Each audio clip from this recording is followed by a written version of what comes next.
which one of the following groups of animals belong to the category of endangered species?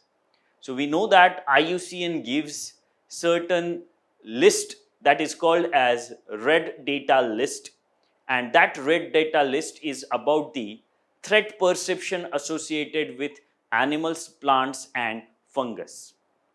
Popularly, IUCN's red list is famous for the species of animals. And out of the 9 categories in which various animals are categorized, 3 categories are extremely important. They are: first, critically endangered category; second, endangered category; and third, vulnerable category. And these 3 categories are collectively known as threatened species.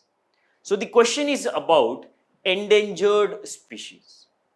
And out of these groups, it is A which is correct with respect to the endangered species.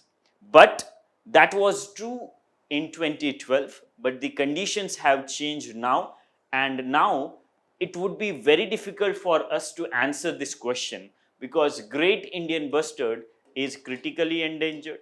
Musk deer, red panda, Asiatic wild ass especially is not threatened.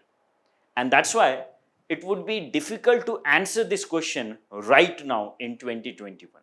But if we go back to 2012, then the answer for this question is A, great Indian bustard, musk deer, red panda and Asiatic wild ass as the answer for this question, right? So for 2012, answer is A. Right now, it would be difficult to answer this question.